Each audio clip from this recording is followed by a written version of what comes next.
I welcome you all to this channel. जैसा आप जानते हैं, इस चैनल पर आपको इकोनॉमिक सब्जेक्ट से रिलेटेड वीडियोस मिलती हैं, जिसमें क्लास 9th, 10th, 11th और 12th सीबीएसई बोर्ड की कंप्लीट सिलेबस वीडियोस अवेलेबल होती हैं। इन सभी वीडियोस को फ्री ऑफ कॉस्ट पढ़ने के लिए आपको ये चैनल सब्सक्राइब करना है, तो आप इसे सब्सक्राइब करें और साथ में बेल आइकन का जो बटन है उसे भी दबाएं, ताकि जो भी लेटेस्ट वीडियोस इस चैनल पर अपलोड होती है वो आप तक पहुंच सके। आप अपनी जो फीडबैक है उसको भी कमेंट सेक्शन में लिखकर ज़रूर भेजें, ताकि आपकी रिक्वायरमेंट के हिसाब से कंटेंट को और बेटर किया जा सके। Thank you. I welcome you all in this class. Topic for discussion in this class is impact of globalization in India. India में ग्लोबलाइजेशन का क्या असर दिखा है, भारत पर इसका क्या असर हुआ है, इसके बारे में हम डिटेल्ड डिस्कशन करने जा रहे हैं। पिछले वीडियोस में आपने ग्लोबलाइजेशन के बारे में पढ़ा था कि ग्लोबलाइजेशन का अर्थ क्या होता है और ग्लोबलाइजेशन को कौन कौन से फैक्टर्स इनेबल करते हैं, किन चीज़ों की वजह से ग्लोबलाइजेशन बढ़ा है दुनिया भर के अलग अलग देशों में। तो जैसा कि आप जानते हैं, इंडिया में भी ग्लोबलाइजेशन को फॉलो किया गया है। इस पॉलिसी को इंडिया में इम्प्लीमेंट किया गया था 1991 में। तो ग्लोबलाइजेशन से कुछ बेनिफिट भी हुए हैं, कुछ लॉसेस भी हुए हैं। तो आइए पहले देखते हैं कि कंज्यूमर्स को उसका क्या असर रहा, कंज्यूमर्स के ऊपर ग्लोबलाइजेशन का। तो ग्लोबलाइजेशन का मतलब तो आप जानते ही हैं कि जब इंटीग्रेशन बिटवीन द इकोनॉमीज होता है, यानी ग्लोबलाइजेशन प्रोसेस को जब शुरू किया गया इंडिया में, तो हमारी इकोनॉमी को भी वर्ल्ड मार्केट के लिए ओपन कर दिया गया। बहुत सारे फॉरेन इन्वेस्टर्स इंडिया में आके इन्वेस्टमेंट करने लगे, और जो हमने अपनी इंडस्ट्रीज को प्रोटेक्शन दिया हुआ था उसको हटाकर लिबरलाइज किया गया ट्रेड को। इंपोर्ट टैक्सेस को कम किया गया या हटा दिया गया। इसी तरह से जो इंपोर्ट की क्वांटिटी डिसाइड की जाती थी पहले, क्वांटिटिव रिस्ट्रिक्शन जो लगते थे इंपोर्ट पे कि कितना इंपोर्ट करना है किसी चीज़ का, वो सारी रिस्ट्रिक्शंस भी एक तरह से ख़त्म कर दी गई। तो फ्री ट्रेड को बढ़ावा मिला। तो ग्लोबलाइजेशन जो है, जैसा कि आप जानते हैं, इसमें flow of goods and services बढ़ता है अलग अलग देशों में, मूवमेंट ऑफ इन्वेस्टमेंट होता है, टेक्नोलॉजी का मूवमेंट होता है, और movement of people across the different Nations भी होता है। तो सबसे पहले कंज्यूमर के बारे में समझते हैं कि कंज्यूमर को क्या फ़ायदा हुआ।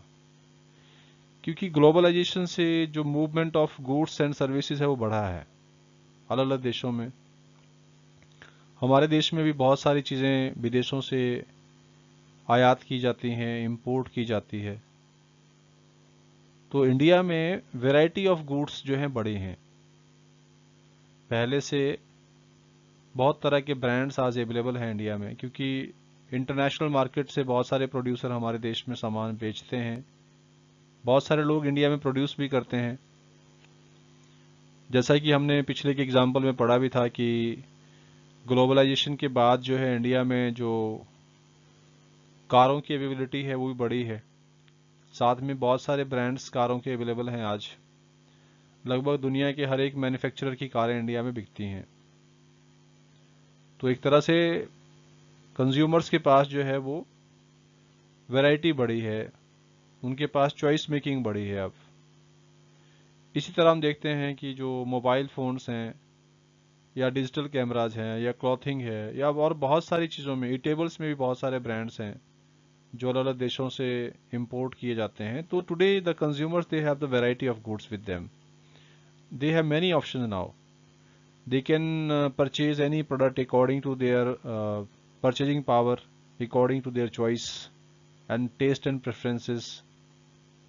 So globalization से कंज्यूमर्स को बेनिफिट हुआ है, क्योंकि पहले के मुकाबले जो चॉइस मेकिंग है वो बढ़ी है, और साथ ही प्रोडक्ट जो है वो क्वालिटी प्रोडक्ट लोगों को मिल रहे हैं, और इवन लोअर प्राइसेस पर भी मिल रहे हैं, क्योंकि इंटरनेशनल जब कंपटीशन होता है, बहुत सारे देश किसी चीज़ को एक्सपोर्ट करना चाहते हैं तो उनको अपनी क्वालिटी का ध्यान रखना पड़ता है। तो export quality generally high standards की रहती है और लो प्राइसेस पे भी रहती है, क्योंकि बहुत सारे लोग उसको compete करते हैं, बहुत सारे देश उसमें compete करते हैं। तो ओवरऑल हम ये कह सकते हैं कि ग्लोबलाइजेशन की वजह से इंडिया में लोगों का जो लिविंग स्टैंडर्ड है उसमें सुधार हुआ है, उसमें एक तरह से अपलिफ्टमेंट हुआ है, खास करके उन लोगों का जो वेल टू डू लोग हैं। ऐसे लोग जो वेल ऑफ सेक्शन से हैं, जो अमीर लोग हैं, अर्बन एरियाज में रहते हैं, उन लोगों के लिए जो अवेलेबिलिटी ऑफ गुड्स है वो बढ़ी है, और साथ ही चॉइस भी बढ़ी है उनके पास, क्योंकि वैरायटी ऑफ गुड्स बढ़ गई है। अब पहले के मुकाबले अनेकों तरह के प्रोडक्ट जो है मार्केट में अवेलेबल है। तो इस तरह से चॉइस मेकिंग जो है वो अब कंज्यूमर्स के हाथ में है, तो इससे उनको फ़ायदा हुआ है। तो आइए अब बात करते हैं प्रोड्यूसर्स की। प्रोड्यूसर्स पर ग्लोबलाइजेशन का क्या असर रहा है।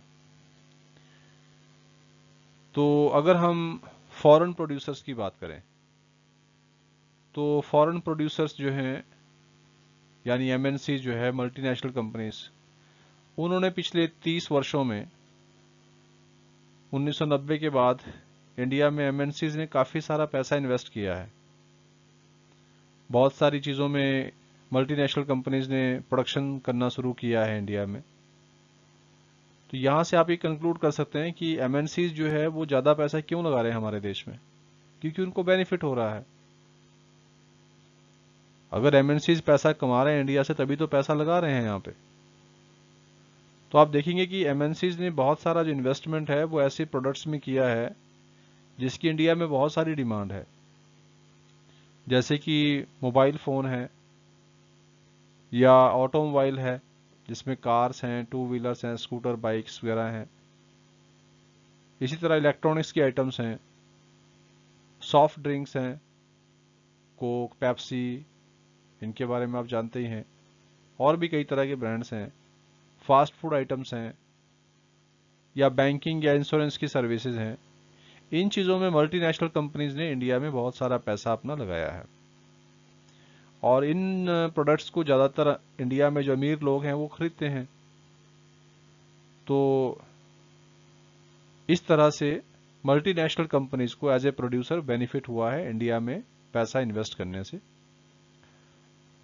अब साथ ही जो लोकल जो हमारी कंपनीज हैं यहाँ पे, खास करके वो कंपनीज जो रॉ मटेरियल सप्लाई करती हैं, उनको भी फ़ायदा हुआ है, वो भी ग्रो करी हैं, क्योंकि वो मल्टीनेशनल कंपनीज को रॉ मटेरियल प्रोवाइड करती हैं, तो वो भी मतलब एक तरह से प्रॉस्पर्स हो रही हैं, उनको भी मतलब ग्रोथ के चांसेस मिल रहे हैं, क्योंकि मल्टीनेशनल कंपनी के साथ उनका बिजनेस है, तो बिजनेस बड़ा है उनका, पहले से ज़्यादा अर्निंग होनी शुरू हुई है लोकल कंपनीज की भी,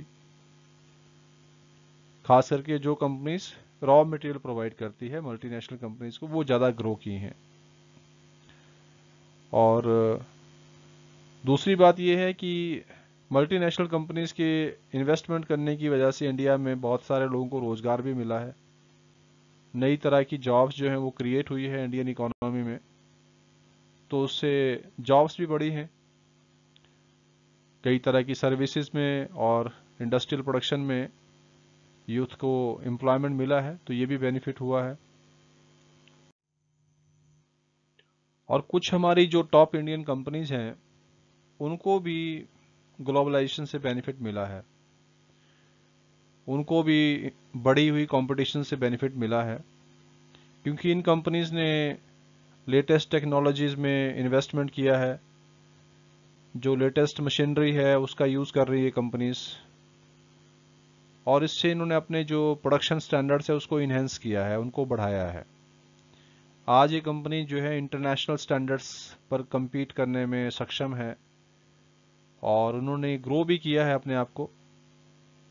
और कुछ कंपनीज ऐसी हैं जिन्होंने मल्टीनेशनल कंपनीज के साथ पार्टनरशिप करके, कोलैबोरेशन करके काफ़ी सारा बेनिफिट कमाया है। तो एक तरह से हम ये कह सकते हैं कि जो ग्लोबलाइजेशन है उससे हमारी जो इंडिया की बड़ी बड़ी कंपनीज हैं उनको बेनिफिट ज़रूर मिला है, क्योंकि उन्होंने लेटेस्ट टेक्नोलॉजी को इंपोर्ट किया, काफ़ी सारा पैसा उन्होंने इन्वेस्टमेंट भी किया, और आज ये इनमें से कुछ कंपनीज मल्टीनेशनल भी है। मतलब इंडिया की भी कुछ कंपनीज ऐसी हैं जो मल्टीनेशनल बन चुकी हैं, जो पहले बड़ी कंपनी हुआ करती थी, ग्लोबलाइजेशन के बाद वो एक तरह से मतलब मल्टीनेशनल कंपनीज के रूप में ग्रो हुई हैं, जिसमें टाटा मोटर्स हैं। ऑटोमोबाइल सेक्टर में अगर देखेंगे हम, टाटा मोटर्स। इसी तरह से आईटी में इन्फोसिस कंपनी का नाम सुना होगा आपने, ये भी मल्टीनेशनल है, दुनिया के अलग अलग देशों में काम करती है, इंडियन कंपनी है। टाटा मोटर्स भी इंडियन कंपनी है। इसी तरह से आपने एक रनवैक्सी कंपनी का नाम सुना होगा, जो मेडिसिन बनाती है, ये भी इंडिया की कंपनी है, लेकिन अलग अलग देशों में इसका प्रोडक्शन चला हुआ है। एशियन पेंट्स है। इसी तरह से Sundaram fasteners, nuts and bolts का जो काम है उनका। तो इस तरह से हम कह सकते हैं कि कई सारी इंडियन कंपनीज जो है, जो पहले लार्ज कंपनीज हुआ करती थी, वो ग्लोबलाइजेशन होने के बाद जो है, या इंडिया में ग्लोबलाइजेशन को फॉलो करने के बाद, ये कंपनीज काफ़ी ज़्यादा ग्रो हुई हैं, और आज ये कंपनी जो है मल्टीनेशनल कंपनीज बन चुकी हैं।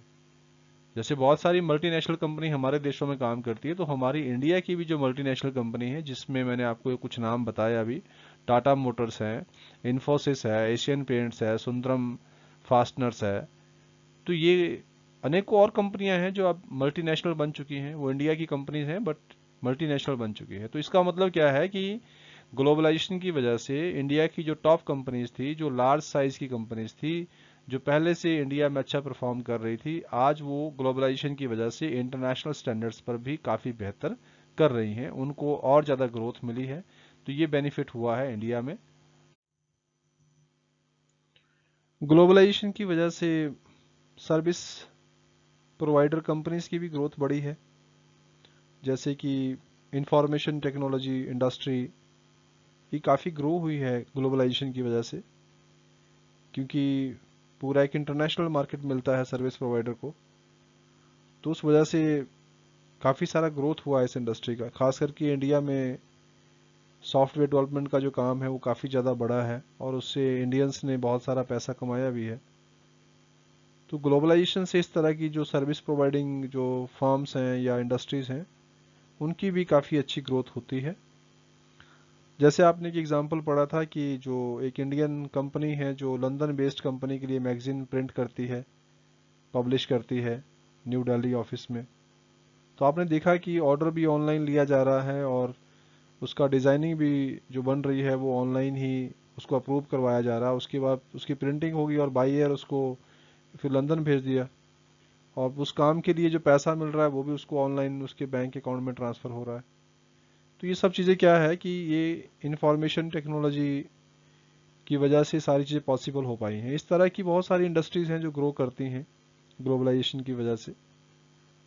तो इसके साथ ही कुछ और तरह की सर्विसेज हैं, जैसे डाटा एंट्री का काम होता है, या अकाउंटिंग सर्विसेज होती हैं, एडमिनिस्ट्रेटिव टास्क होते हैं, उनसे रिलेटेड जो सर्विसेज होती हैं, या फिर जैसे इंजीनियरिंग सर्विसेज हैं, कॉल सेंटर्स की सर्विसेज हैं।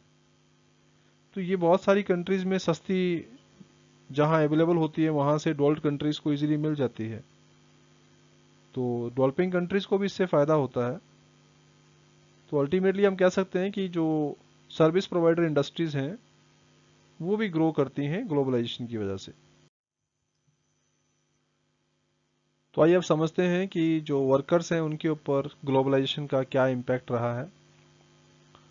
इसको एक एग्जांपल के माध्यम से समझेंगे यहाँ पे।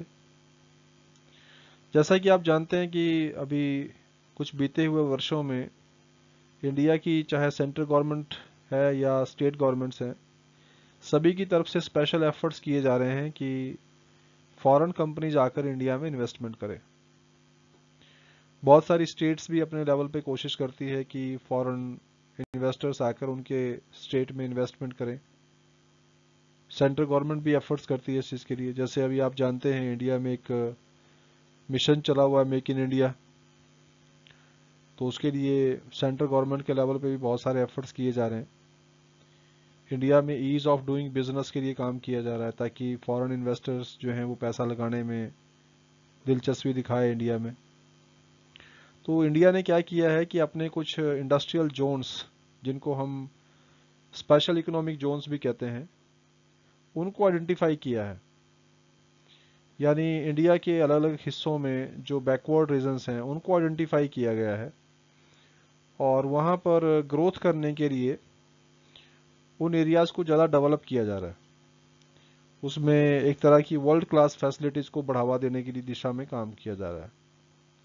यानी उन एरियाज़ में electricity, water supply, roadways, transportation, storage, educational facilities, recreational facilities, इन चीज़ों पर ज़्यादा फोकस किया जा रहा है जो स्पेशल इकोनॉमिक जोन्स हैं इंडिया में।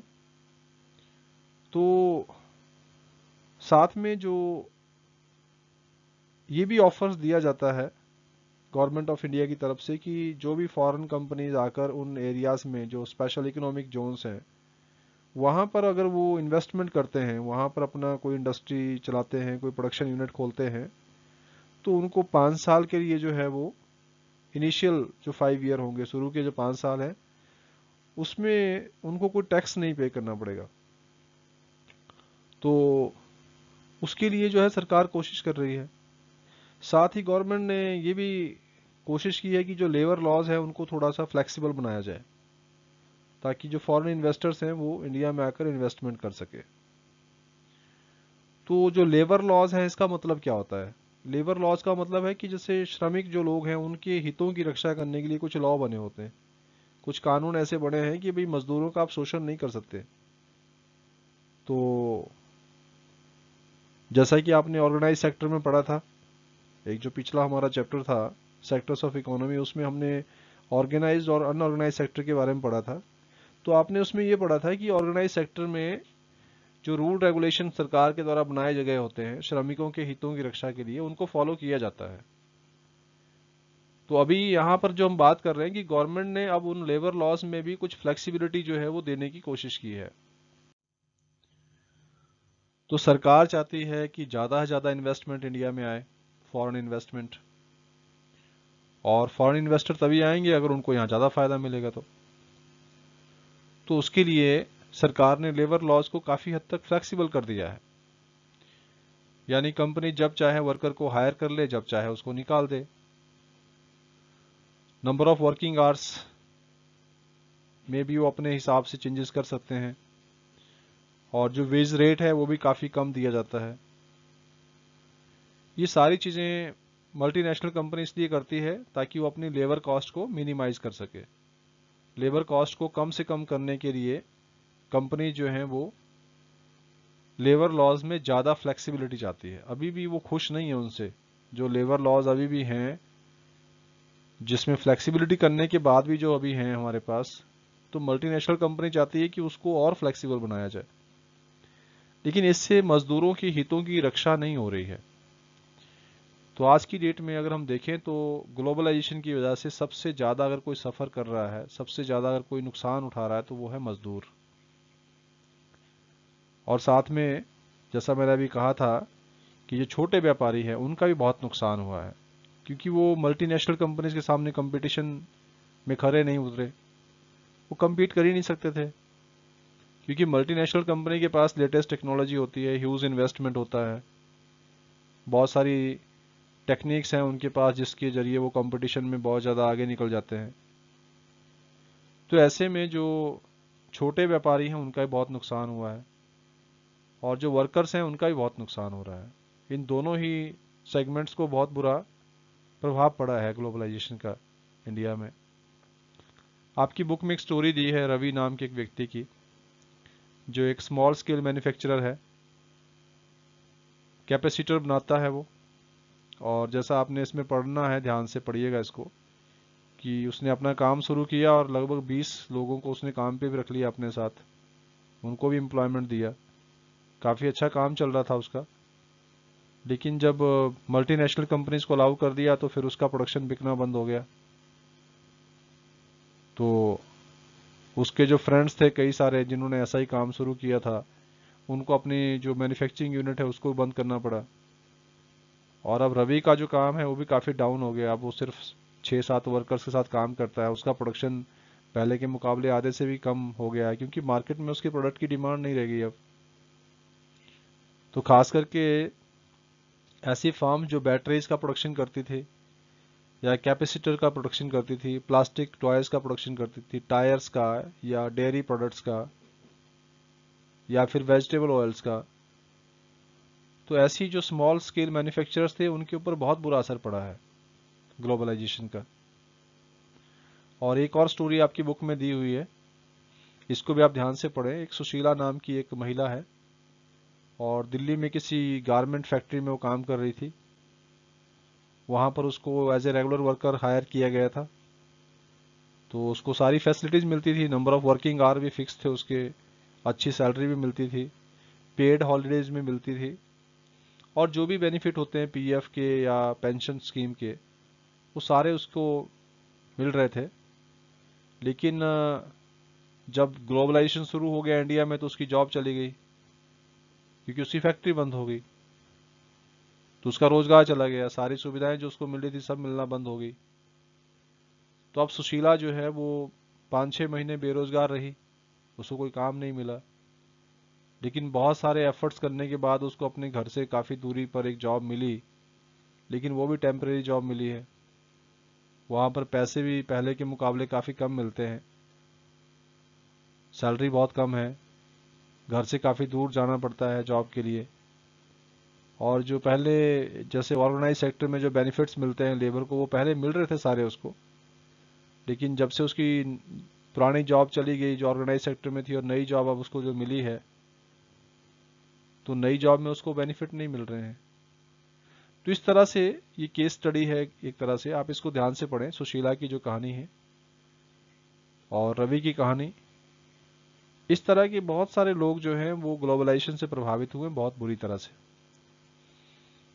तो हम इसको कंक्लूड करते हैं, ग्लोबलाइजेशन से बड़ी बड़ी कंपनीज को फ़ायदा हुआ है, कंज्यूमर्स को भी फ़ायदा हुआ है, क्योंकि कंज्यूमर्स के पास चॉइस मेकिंग बढ़ी है, availability of goods and services बढ़ी है, खास करके उन लोगों के लिए जिनके पास अच्छी खासी इनकम है, जो अच्छा पैसा कमाते हैं, तो उनकी लाइफ में एक बेटरमेंट आया है। बड़ी कंपनीज ग्रो की हैं, इंडिया की भी कुछ कंपनीज ऐसी हैं जो मल्टीनेशनल कंपनी बन गई ग्लोबलाइजेशन के बाद, ये भी एक बेनिफिट हुआ कंपनीज को। और छोटी कंपनी जो हैं, जो स्मॉल स्केल पे काम करती हैं लेकिन रॉ मटेरियल प्रोवाइड करती हैं मल्टीनेशनल कंपनीज को, तो उनका भी ग्रोथ हुआ है। और साथ ही जैसे सर्विस प्रोवाइडर जो इंडस्ट्रीज हैं, उनमें भी काफ़ी ग्रोथ हुई है, जैसे इंफॉर्मेशन टेक्नोलॉजी का है। इसी तरह से नए तरह की ट्रेंड वाली जो जॉब्स हैं वो भी निकली हैं। तो कुछ बेनिफिट्स तो हुए हैं इस तरह के, लेकिन सबसे ज़्यादा अगर नुकसान किसी का हुआ है तो वो हुआ मज़दूरों का, और जो स्मॉल स्केल मैन्युफैक्चरर हैं उनका बहुत ज़्यादा नुकसान हुआ है ग्लोबलाइजेशन की वजह से। और आज बहुत सारे जो स्मॉल स्केल मैन्युफैक्चरिंग यूनिट्स थे वो बंद होने की कगार में हैं, वो बंद हो चुके हैं बहुत सारे, और मज़दूर जो हैं वो बहुत परेशान हैं। So that's all about this topic. I hope that you like this content. So dear students, if you find this content meaningful and helpful to you, then please share it to other students also, so that they can also be benefited from this. Thank you.